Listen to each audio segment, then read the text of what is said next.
All right, YouTube. Once again, it's Kennard Vernon Stewart here for the podcast. We're talking Auburn football. Go ahead and like the video, comment, and subscribe to Vernon Speak Sports Auburn.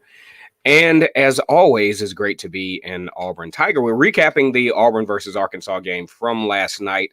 A lot of stuff going on in that game, actually, to where it ended controversially. There was a lot of disdain, especially as far as the fan base, as to how the Tigers performed. But we're going to dive in and dig in to what happened and how things came about. Nonetheless, Auburn 2-1 with a 30-28 win over Arkansas, who a lot of folks expected. I actually expected in my video for this to be at least a 2-score game. I projected that Auburn would beat Arkansas 28-11. It looked like it was getting off to that type of start. Got the block punt early in the game, got up to a 17-0 start, 20-12 at one point. It looked like Auburn had some level of, I wouldn't say domination, but it had some level of control in that game. But then there were two pivotal drives that Arkansas had right before halftime. They were able to kind of close in on the lead and then build some momentum there. Felipe Frank started to get a little confidence. And also they were able to Arkansas was actually able to find some stuff up the middle, really catching Auburn off balance and, getting, really getting some keeping Auburn off balance on defense. And I thought that was something that was able to keep Arkansas in the game and actually give them a chance down the stretch. Frederick Moore says we are trash this year. Oh man, that's I wouldn't necessarily say trash. I think that's just I don't know. I'm not going to say that kids who are out there working their asses off, I just can't call them trash. I think that's, for me, I'm not judging you, Frederick, but for me, that's just for me to say that, that's just an irresponsible thing to say. Auburn offense looked much better than previous game, especially at rush attack. Defense seems to get worse and worse every week. Now, let's talk about the Auburn defense really quickly. We have to rewind back to how we got here. Number one, you lose Marlon Davidson and Derek Brown at the defensive line. You're still trying to piece together what the defensive line is going to look like. Now, one thing I was encouraged by is the emergence of Zacchaeus Walker and Kobe Wooten. They played really well, I thought. TD Moultrie actually made a very good play, probably one of the best plays of his career, but it resulted in a very costly face mask penalty at that time. Defense, what you're looking at is they're piecing some things together. First of all, you got Jalen Simpson, who played really well against Kentucky. He's been injured ever since. Trying to figure out the secondary. Christian Tutt, in my honest opinion, is way out of position. He does not need to guard anyone 101. I think he needs to stick to that nickel position because, he can't cover consistently. I really was disappointed in ways in how Christian Tutt plays, especially in coverage and giving up like obvious up route. That's not something that you should have from a veteran cornerback. Now, as we talk more about the defense, you have to look at the fact that KJ Britt was not in the game. He wasn't the navigator. A lot of that stuff that Arkansas was getting up the middle, I just don't think with KJ Britt in the football game, I just don't think those things happen. You have a lot of guys that are playing new positions. Owen Papo is starting to have to emerge as a vocal leader, as a tangible leader. It was a very interesting outing for the Auburn Tigers, especially on defense, that found themselves out of position in a lot of cases. And I think this is something that, when you think about this from an information standpoint, the defense, Kevin Steele can go back, look at film and see who did what in what circumstances and start to piece together what could actually be a sound defense, because I saw them sound in spots. And in order for them to compete down the stretch in the SEC, they're going to have to be sound across the board, and especially at the defensive line. And I think it's going to start with Tyrone Truesdale. You add in a little bit of Cornice Miller, who's been a little bit inconsistent, but then you have other guys who have emerged like Zacchaeus Walker and also Kobe Wooten, who can really help to make this defense pretty sound down the stretch. Now, Dangerous Dylan, remember when someone said there's no way we lose to Arkansas? Yeah, we should have. Shake my head. Offense is absolutely terrible. Now, this is a really interesting statement, I think. And I do feel like, even based on the way the game went, there should have been no way Auburn lost that game. And with the way things went, Arkansas had an opportunity late. And I'm going to talk about some other things from a coaching standpoint that I think Arkansas actually shot themselves in the ass on this one. But we'll talk about that in a few minutes. Now, let's talk about the offense real quick. What I thought about the offense. One thing I don't like, and I'm not going to bash the coaching staff, but I have some questions, though. Number one, why the hell is Schneeker lining up wide, number 47? I don't think we're doing a good job of, the formations are actually okay. I saw this in a video, but then I really paid attention to it because I like to see things for myself. The formations are great. But when you don't effectively put personnel in positions to where the team can be successful, then I question the coaching.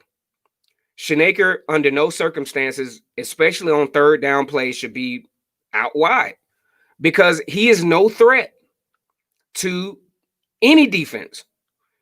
They look at him and say, okay, well, maybe he can block. Maybe why the hell is he even out there? What you need to do, if it's me, and if I'm really trying to create some imbalance with my personnel, I'm putting a guy like Kobe Hudson out there. I'm putting a guy like Xavion Capers out there, even though these guys don't have a lot of experience, but they are actual wide receivers and not H-backs. Keep Schneeker at the H-back position or at the tight end or whatever you want to do. But that personnel grouping, in my opinion, is just not effective. I'm just really baffled with why Auburn continues to have that personnel grouping out there. That's not scaring nobody.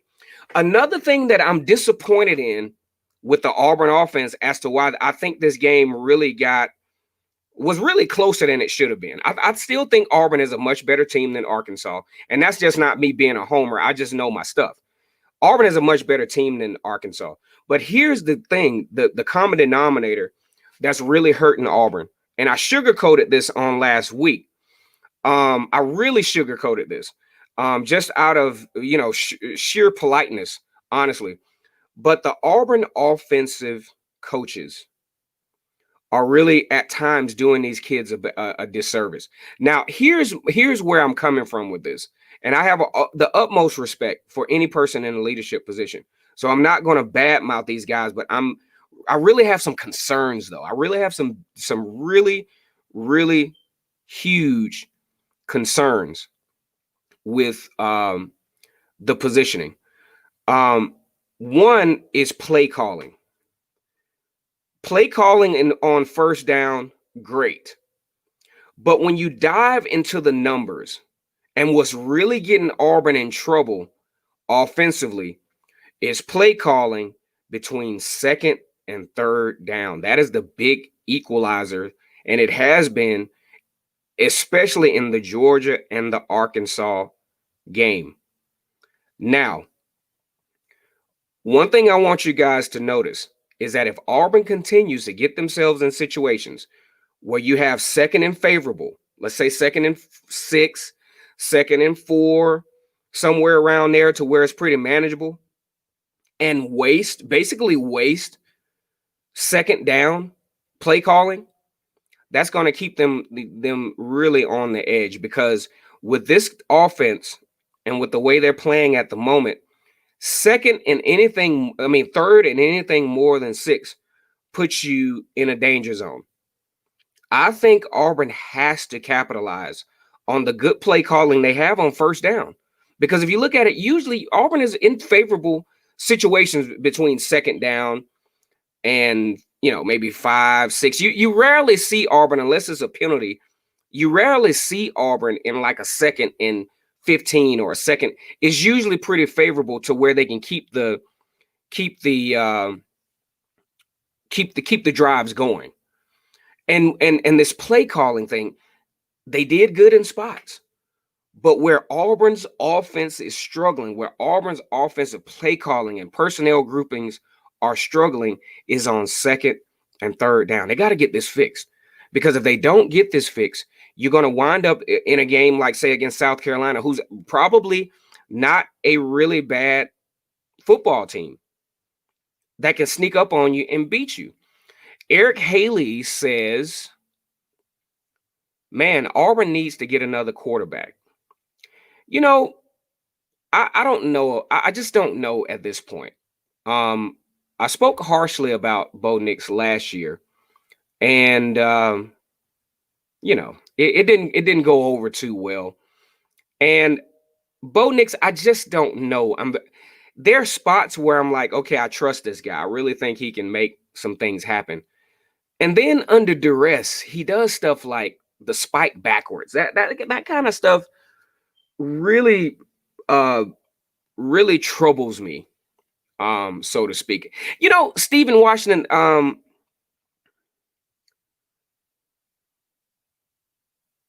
what is going on for 8 seasons? Hasn't grown from last year. Bo looks like he did last year. Okay. Stephen Washington says Lloyd should get a look. I actually noticed that Lloyd would he doesn't have the he doesn't have the hat on when I've noticed that he when the offense, I thought he was gonna come on the field because he always has his helmet on. So I mean, there's a possibility that Lloyd might get the greens, might get the green light, and that's the thing. 14 MRH. I'm starting to become very wary of Bo's ability to effectively lead the team to the next level. I gotta see more, especially in adverse situations. He does do a good job, especially when the game is on the line, but I need to see more to where he can stretch these games out.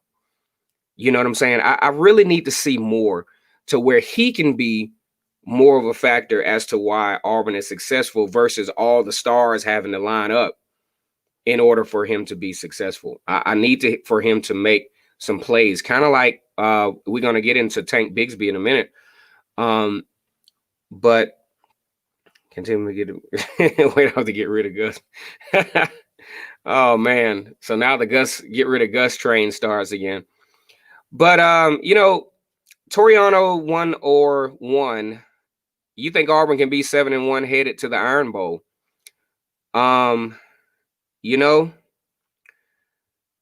Yes and no. There's some games in the middle of this season that really bother me. Ole Miss is one of them. South Carolina is actually kind of sort of one of them. I said before that Auburn would probably go 8-2, but there's some games. I will say there's some games down the stretch that concern me. Now back to the Bo Nix thing. Jacob Vaughn says you're also negative on Bo Nix. Auburn needs to give him confidence. No, I think Bo Nix needs to give himself some confidence. Fans in the stands are not going to do anything to help with the confidence of Bo Nix. Bo Nix has to really get himself mentally and physically confident and really understand what you're working with. Number one, your offensive line is somewhat abysmal to a certain degree. They actually really played a little better in the second half, I thought, especially when things mattered the most. But I think one thing Bo needs to look at is the fact that he has more than one receiver. Actually more than two. He has more than two receivers. And I think the coaching staff needs to really give Bo Nix the opportunity to expand his horizon as a quarterback. And, Bo Nix is, and like James said, Bo Nix misses a wide open receiver focusing on Anthony Schwartz and Seth Williams. That's something that has to be fixed in order for him to be an elite quarterback. Who's to say that Grant Loy won't actually find that receiver? So I think that's something that Bo Nix is definitely going to have to continue to work on. We do understand that this is his second year, but one thing about it is getting to the point where, um, you know, Bo Nix has played a lot of ranked teams. It's getting up to where he's in the double digits um, as far as playing against ranked teams. So that's going to be something that we'll have to look at down the stretch. It goes back to Gus cannot develop a QB. That is not Gus's job to develop the QB. He's a head coach, not a quarterback's coach. Um, Field goal kicker saved the day for sure. Yep, he missed one, but he made it up. Kind of reminded me of the LSU game, but those kicks were at the LSU game from back in 2004. Those kicks were actually consecutive. This game actually, now a lot of you Auburn fans, I think a lot of the ones that are talking now, maybe I'm wrong. Now correct me if I'm wrong because I don't like to be wrong. A lot of the Auburn, what's going on? Get my son 1,000 subscriber challenge. You're gonna get there, man. And yes, you are very late. You like, woo, 15 minutes in, you almost missed it. But anyway, I think that game was kind of similar to the Clemson game from 2010 and the LSU game from 2004. Those are two games that at Auburn, really put themselves in a position to where they should have lost the game. A combination of luck, a combination of the ball bouncing the right way. Auburn wins that game. That's why I don't get the panic from the Auburn fan base because of this game. Y'all know this is how we win sometimes.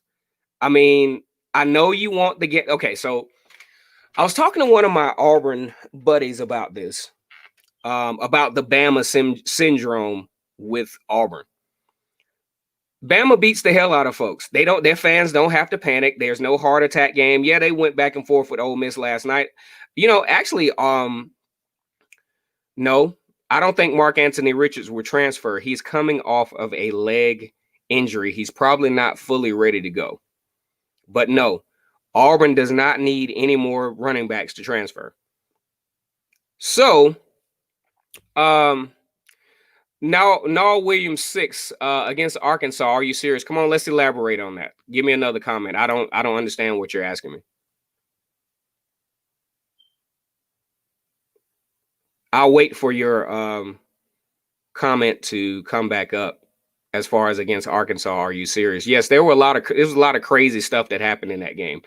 Maybe you didn't see the 2010 Clemson game or the 2004 LSU game to see all the craziness that happened. Auburn has a knack of winning games in very dramatic fashion. So for people to write off the season, for people to write off the season, I think is absolutely ridiculous. We have a lot of football to play. Grant Loy is the backup quarterback's name. We have a lot of football to play. We have a lot of guys that can what's up, Noop? We have a lot of guys, they're not disclosing. See that? Okay. I'm talking about the game itself. I'm not comparing Arkansas to Clemson and LSU. I'm talking about the chronology of how the games went. Yeah. So let me help. See, this is what I'm talking about right here. Yes, it was a fumble, but this is what I'm talking about. And when people I inadvertently put words in your mouth. We got to listen, guys. You got to listen. So I am absolutely not comparing Arkansas to Clemson and LSU. I'm comparing the way the games went. You know what I'm saying? Like, I'm just comparing the way the games went. The game from Clemson in 2010, which was crazy at the end, and the game against LSU in 2004, which was crazy at the end. As a matter of fact, the game against LSU at the end, there was a penalty that we didn't know about, right? Where the nose guard dived and was over the center, and that created another opportunity for Auburn to kick another field goal in that LSU game and actually win the game. So, As we finish up, though, um, one thing I am a little on the disappointed side as far as the Auburn fan base goes. I get the frustration. That's the reason why I do this channel, because it's actually therapeutic for me, because I was one of those fans too that just absolutely hated everything that went on. But for number one, we can't when I realize I can't control what the administration thinks about Gus Malzahn. I can't I can't control all that. But one thing I do know about Gus Malzahn, outside of the craziness that he has going on at times, one thing about it, his players absolutely do not quit on him. That was a game last night that those players had every reason to quit. I mean, all type of adversity, all type of inexperience, had every reason to quit. So let's get to the bright spots of this particular football game. Now, I am absolutely impressed with Tank Bigsby. He is a 5-star recruit for sure. Even with inconsistency at the offensive line, those guys actually played a little bit better, honestly. I think in the second half, he had a 143-yard outing. He does not stop moving his legs. He could actually be really, really good for Auburn. I think he's going to be a very good portion of this offense, and maybe actually help to create some balance. I was really encouraged by what I saw there. I was also encouraged by the second and third down play calling late in the game. So, I just really, there was a lot of things that you could look at from a negative standpoint. One thing about it, you better be glad they got a win, because talking about this game after losing is way, way, way, way worse than winning. Greg, Arkansas got robbed. Auburn sucks. Oh, man. Boy, what about that? Now, let me tell you something about this, Greg. Now, late in the game, this is what I did want to talk about, and I'll leave with this, because I'm not going to get into this whole Arkansas got robbed and Auburn sucks stuff. Like, it is what it is. Arkansas lost. But the thing is, late in the game, you got 3 minutes left in the game, right? Auburn has 3 timeouts. 3. And what I don't get is why, I'm assuming you're an Arkansas fan, or maybe not. But either way, what I don't get is how the fans of Arkansas are not holding Sam Pittman accountable for his play calling, his conservative play calling, with Auburn having 3 minutes left. You're giving Auburn, a team that's going to get some good field position, that has a good field goal kicker, another opportunity to win the football game. That's your fault. You take away the whole bullshit with Bo Nix and the spike. Nobody knew about that. Nobody even knew it was a fumble until replay. So let's get over that. Yeah, you didn't get robbed. Your coach put you in a position to where the game should have been out of reach. Okay, so what Arkansas fans need to look at is what got them there, and what got them there was poor play calling when they had the opportunity. They had Auburn on his heels. Had Auburn on his heels, had an opportunity to get it. If all you need is one first down, one freaking first down. Danny Blackman, what's up? Go Dogs, right? Danny, hunker down. Blackman, I appreciate your subscription. And, Danny, I think a lot of these Auburn fans that we're talking to are probably some of those. What's going on, Greg? A lot of the Auburn fans that we're talking to are probably some of these post-2010 fans, these fans that we gathered once we won the national championship. Because I'm going to tell you, when I was in college at Auburn, back in the early 2000s, man, a win, not saying that I'm being conservative or what is it, complacent. We just wanted to win, okay? But anyway, we're not going to talk bad about the fans. We're not going to talk bad anymore about anybody else. But I did want to leave with that. Arkansas fans, you need to blame your coach. You need to blame your coach, for that, the coaching within the last 3 minutes. But either way, fan since 85, man, that's a long time. Actually, I've been a fan since 93, I think. Yeah. That's when, because I was actually a Florida State fan and all this other stuff. A Florida State fan, liked Auburn, but then became an Auburn fan like in 93, 94. So I don't know. But either way, I'm not sure when Shivers will be back. I don't know the extent of the injury. So Kelsey Gardner, I'll tell you what, ask your Auburn fans what they think about yesterday. A lot of them, here's where the emotions lie. They like, okay, let's fire Gus. Let's throw the whole season away. Bo Nix is trash. That's kind of the general feel that we get here. But I think it's bigger than that. I think Auburn has an opportunity to see some information about, you look at film and see what players are the right fits to your situation. I do know though that we got to get rid of the number 47, Schnecker, as the outside receiver, the the wide receiver. We got to get rid of that. I don't like seeing that. But anyway, I tell you what, I appreciate you guys tuning in to this particular video. Danny Blackman says, why can't you got to give them credit. You're on the road. You haven't done well against the SEC teams. You get down by double digits. You storm your way back into the football game. You got to give them credit. You got to give them some kind of credit. You can't. These guys are not absolutely terrible. They gave Georgia a challenge. They beat Mississippi State on the road. Auburn beat a good football team. Okay. All right, guys. That's my time here. Once again, it's Kennard Vernon Stewart here for the podcast. We're going to start talking about South Carolina. Auburn takes the trip to Columbia, South Carolina. We're going to talk about that. South Carolina has not beaten Auburn in a long time. Go ahead and like this video, comment, and subscribe. And as always, it's great to be an Auburn Tiger. War damn Eagle.